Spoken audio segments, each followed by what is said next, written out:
I'm Richard Roeper, and it's time once again for, well, let's just call them the Richies. It's my annual look at some of the best, the worst, the strangest, the sexiest, and the craziest moments at the movies. You know, the three most badass action stars of 2014 are well past 50, and none of them was in that god-awful Expendables 3.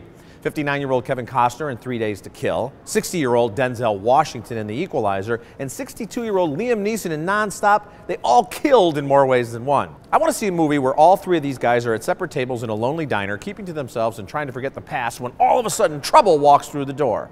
Best Romance of the Year, Shailene Woodley and Ansel Elgort in The Fault in Our Stars. This was a smart, heartwarming, authentic teen love story. Both young stars were terrific. And I am in love with you.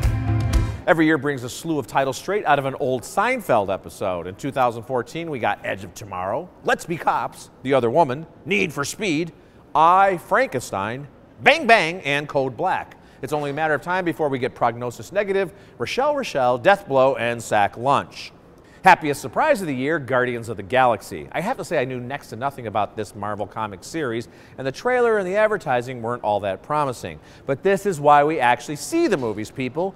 Guardians turned out to be a whip-smart, hilarious, engrossing thrill ride with Chris Pratt going from Pawnee to Pumped Up, a great oldies soundtrack, and superb special effects. We're getting more Guardians in May of 2017. Woohoo! Hacks and leaks made big news this year. First, there was the fappening with leaked nudes of some of Hollywood's biggest stars, but the industry buzz was actually much louder about the now infamous Sony hack, where we learned that some movie stars are insecure, egotistical divas that get paid massive amounts of money, and some executives are ruthless, cutthroat, and money hungry. Shocking.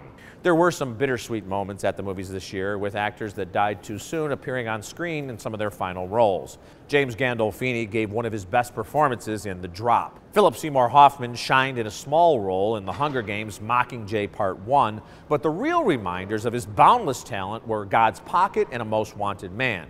And Robin Williams was seen in Boulevard, The Angriest Man in Brooklyn, A Merry Friggin' Christmas, and Night at the Museum's Secret of the Tomb. I think it's safe to say that we're in a bit of trouble. It does take you out of the movie for a moment when a recently deceased actor first appears on film, but their talent then brings us back inside the story and we can appreciate the gifts they gave us. Actress of the Year, my vote goes to Jessica Chastain, who lit it up in the Eleanor Rigby films Interstellar and A Most Violent Year. For Chastain, an Oscar is a matter of when, not if.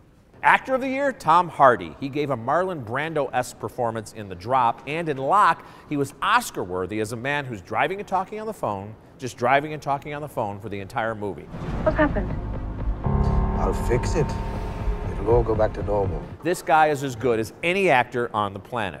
Elsewhere at the movies, Top 5 was the funniest movie of the year, and Interstellar was the most IMAX-y movie of the year, and Dumb and Dumber 2 was the most unnecessary sequel of the year, and Inherent Vice had the sexiest scene of the year, and Gone Girl had the most up sex scene of the year, and Chef was the foodiest movie of the year, and Transcendence was the everyone hated it but me movie of the year, and RoboCop was the most unnecessary remake of the year, and This Is Where I Leave You was they wasted a great cast movie of the year.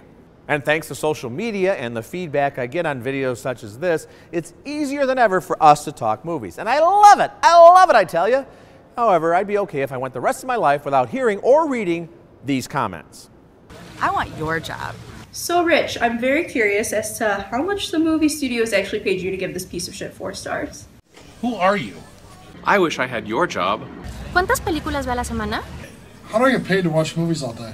I want your job. Hey Rich, do you really watch those movies you review? I want your job. Your review on this movie was just stupid. Richard, did you see the new Star Wars trailer? I wrote a 43,000-page essay on it. Can I send it to you?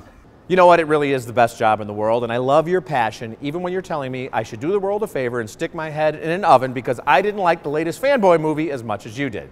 I'm Richard Roeper. This is the Roeper Rundown.